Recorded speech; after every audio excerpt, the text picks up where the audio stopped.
Assalamualaikum warahmatullahi wabarakatuh. Alhamdulillah, salatu wassalamu ala rasulillah. Allahumma salli wa sallim wa barika ala sayyidina Muhammad wa alihi wa mawalah. La hawla wa la quwwata illa billah. Wa ba'du, di antara pertanyaan yang banyak ditanyakan yaitu bagaimana cara mengatasi orang kesurupan.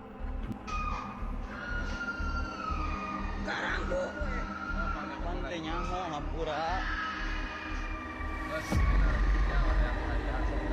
hadiahan. Bere aing udah borong.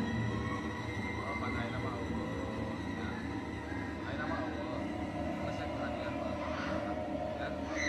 udah borong. Bisa diangkeun. Pertanyaan sangat penting. Kesurupan itu bisa dijelaskan secara medis ya. Jadi mereka dokter atau tim medis bisa menjelaskan fenomena kesurupan ini secara ilmu mereka. Tapi dalam agama kita dan Tibun Nabawi, kita punya cara sendiri bagaimana cara mengatasi orang kesurupan. Yang pertama, kita kenali dulu jenis kesurupannya atau penyebabnya. Yang paling dasar, yang paling mudah itu mengatasi orang yang kesurupan, yaitu dengan membangunkannya. Bangunkan dia dari kesurupan tersebut. Caranya bagaimana? Tepuk di area sini, seperti ini. Nah, begitu. Bangunkan, panggil namanya. Tepuk secara keras. Bangun. Misalkan namanya Abdul. Tuh, bangun dulu. Tuh, nah gitu. Ini untuk gangguan yang ringan. Nanti kita lihat penyebabnya apa. Karena kesurupan itu bisa karena pertama gangguan biasa, karena kosongnya jiwa, karena jauh dari Allah, lupa zikir pagi petang mungkin, dan lain sebagainya. Itu sangat mudah, yaitu dengan membangunkannya dan menyadarkan kembali jiwanya. Karena kesurupan itu seperti ini. Ini akal, ini jin yang menempel. Nah, dia seperti ini. Dia menguasai akalnya. Ketika kita bangunkan, panggil namanya Abdul, nah dia nanti naik akalnya itu menguasai apapun yang dia rasa, yang menguasai pikirannya. Jadi cara terbaik untuk membangunkan menyadarkan orang yang kesurupan itu membangunkannya. Pertama, kalau misalkan masih berlanjut kesurupannya, kita kenali lagi apa penyebabnya. Barangkali dia memegang benda-benda pusaka seperti jimat atau apa, keris kecil misalkan di sakunya, atau benda-benda yang dia keramatkan atau anggap penting, anggap bertuah. Keluarkan, kemudian pisahkan darinya. Kalau misalkan benda tersebut berbentuk logam, maka berubah bentuknya. Berbentuk kertas, bakar. Berbentuk kain pun dibakar. Nah, seperti itu. Nah, kalau misalkan masih tetap kesurupan juga, tanyakan kepada orang tuanya atau orang terdekatnya. Barangkali dia mempunyai amalan-amalan khusus, zikir-zikir khusus. Artinya di sini zikir untuk kebal misalkan dengan tujuan tertentu. Nanti kita jelaskan lebih lanjut di episode yang lainnya insya Allah. Nah, ada nanti penyebab yang lainnya bisa karena sihir. Kesurupan nih. Bisa karena sihir junun atau sihir kumul ya.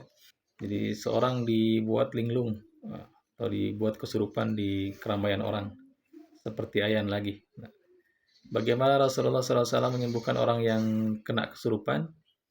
Ya, ada banyak riwayat. Yang paling pasti ruqyah atau dibuka mulutnya dan diludahi dengan bacaan A'udzu bikalimatillahi tammah min syarri ma khalaq. Ukhruj ya aduwallah. Diludahilah seperti itu. Tapi kalau kita mungkin dipraktekkan seperti itu lumayan ya serem. Apa yang tepat? Bangunkan dulu. Kalau masih juga kesurupan, maka teliti atau kenali. Nah, karena ada kesurupan itu ada parsial, ada kesurupan total. Kadang-kadang kesurupannya jadi, terus dia sadar kembali, kemudian jadi lagi, tidak sepanjang hari gitu. Nah, pas dia sadar, tanyakan apakah kamu punya wirid-wirid khusus, amalan-amalan khusus, atau benda-benda pusaka yang dikeramatkan. Kalau misalkan dia mengaku tidak ada, kenali dari mimpi-mimpinya. Apakah kamu sering mimpi ular atau segala macam? Nah, biasanya kita bisa menebak dari mimpinya tersebut penyebabnya. Kalau mimpi ular biasanya sihir. Nah, seperti itu. Nah, ruqyah cara terbaiknya. Dan nanti barangkali dia punya leluhur orang bisa, orang pintar, misalnya jin-jin keturunan.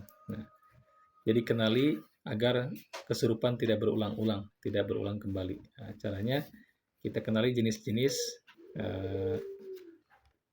kesurupan, jenis-jenis gangguan jin. Nah, nanti kita jelaskan di episode yang lain insya Allah ya. Yang paling gampang, pertama bangunkan, kalau dia sudah sadar, ajak dia mengucapkan kalimat-kalimat thayyibah. Kalau masih kesurupan juga, azan yang keras di telinganya. Ingat, jangan disentuh, jangan dipeluk, jangan dipegang oleh 10 orang, karena mereka bangsa jin dan syaitan itu bangsa energi, tidak kasat, bangsa gaib. Nah, ketika kita memegang mereka, malah kita yang lemas dan kita yang kebanting. Jadi cara terbaiknya jangan ditonton. Kalau misalkan kita tidak bisa baca itu ini, atau misalkan kita gugup, bahkan kita takut, tinggalkan mereka yang kesurupan. Tinggalkan, tutup pintu, udah, biarkan. Biarkan dia meraung-raung, menjerit-jerit. Nah, nanti pun mereka sadar sendiri. Kenapa? Mereka mencari sensasi rupanya. Dan kalau misalkan debat, malah tidak dibalas debatnya. Kalau misalkan dia diajak untuk aduk tarung, mereka akan unjuk gigi nanti. Maka cara terbaiknya cuekkan. Nah, cuek, biarkan saja.